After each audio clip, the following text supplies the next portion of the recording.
Hello বন্ধুরা, আমি অমৃতা আবারও চলে এসেছি কলতান বালিঘুড়ি সেগমেন্টে। চলে এসেছি তোমাদের শোনাতে একটা ভৌতিক কাহিনী, বলা ভালো এক্সপিরিয়েন্স। প্রত্যেকবারের মতো এবারও আমি তোমাদেরকে শোনাবো রাজনারায়ণ বর্ণিত একটি ভৌতিক কাহিনী। কি তোমরা সবাই রেডি তো রোমাঞ্চের জন্য? চলো তাহলে আর দেরি না করে আমরা শুরু করি আজকের কাহিনী, রাজনারায়ণ বর্ণিত ভৌতিক কাহিনী। কবি নবীনচন্দ্র সেন একসময় অসুস্থ হয়ে স্বাস্থ্যোদ্ধারের জন্য বৈদ্যনাথে গিয়ে কিছুদিন বাস করেছিলেন। রাজনারায়ণ বসু তখন বৈদ্যনাথে থাকতেন। নবীনচন্দ্রের বৈদ্যনাথের বাড়িতে সেই সময় কয়েকদিন ধরে ভূতের উৎপাত হয়। ভৌতিক উৎপাত মিটে গেলে নবীনচন্দ্র একদিন রাজনারায়ণ বাবুর সঙ্গে দেখা করতে যান।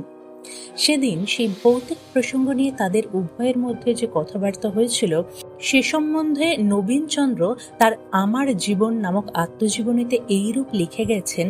বৈদ্যনাথে অনেকে এ ঘটনার কথা শুনিয়াছিলেন। ইহার 2-1 দিন পরে ঋষিতুল্য পূজনীয় রাজনারায়ণ বসু মহাশয়ের সঙ্গে সাক্ষাৎ করিতে গেলে তিনি আমাকে জিজ্ঞাসা করিলেন, আপনার বাড়িতে নাকি একটা উৎপাত হইয়াছিল? আমি বলিলাম, আপনি কি তাহা বিশ্বাস করিবেন? আমি তো করি নাই। তিনি বলিলেন, আমি বিশ্বাস করি, আমার বাড়িতেও ঠিক এইরূপ একটি ঘটনা হইয়াছিল। তিনি তাহার বৃত্তান্ত মিরর কি কোন কাগজে প্রকাশ করিয়াছিলেন বলিলেন।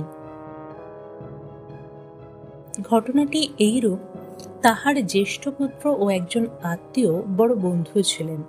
তাহারা দুজনে বরাবর পরলোকের কথা লইয়া তর্ক করিতেন এবং দুজনে প্রতিজ্ঞাবদ্ধ হইয়াছিলেন যে যিনি আগে মরিবেন পরকাল থাকিলে তিনি অপরকে যে প্রকারে হোক তাহার প্রমাণ দিবেন। এখন বিধাতার ইচ্ছায় তাহার কিছুদিন পরে আত্মীয়টির মৃত্যু হয়। যে বাড়ি মহারাজা সূর্যকান্ত কিনিয়াছেন, রাজনারায়ণ তখন সেই বাড়িতে ছিলেন। তাহার পর হইতে তাহার ঘরে হঠাৎ কি এক অজ্ঞাত ফল পড়িতে লাগিল। চৌকি পাহারা দিয়া কিছুই হইল না। দেওঘরের সাব ডিস্ট্রিক্ট অফিসারকে সংবাদ দিলে তিনি পুলিশ পাহারা দিলেন, কিন্তু উপদ্রব নিবারণ হইল না। কোথা হইতে ফল কিরূপে পড়ে কিছুই বোঝা গেল না। একদিন হল ঘরে কয়েকজন বন্ধুর সঙ্গে আলাপ করিতেছেন, এমন সময় টুক করিয়া একটি ফল তাহার সম্মুখে টেবিলে পড়িল। সেদিন হঠাৎ তাহার সেই আত্মীয়র প্রতিশ্রুতির কথা, যাহা তাহার পুত্র হইতে শুনিয়াছিলেন, মনে পড়িল। তিনি তাহাকে লক্ষ্য করিয়া কহিলেন, হাহে, তুই কি অমুক? তুই সেই প্রতিজ্ঞা করিয়াছিলি, তাই কি এরূপে ফল ফেলিতেছিস? তাহা যদি হয়, কই আর একটি ফল ফেল দেখি। তখনই টুক করিয়া আরেকটি ফল পড়িল। তখন তিনি বলিলেন, বটে, আচ্ছা বোঝা গেল, তুই এখন তোর সদ্গতি দেখ, আর এই উপদ্রব করিস না। তাহার পর হইতে আর সে উপদ্রব হয় নাই। তো বন্ধুরা, কেমন লাগলো তোমাদের আজকের কাহিনীটি? তোমাদের কেমন লাগলো সেটা কিন্তু নিচে কমেন্ট বক্সে আমাদেরকে অবশ্যই জানাবে। আর ভালো লাগলে লাইক, শেয়ার, কমেন্ট করতে একদম ভুলবে না কিন্তু।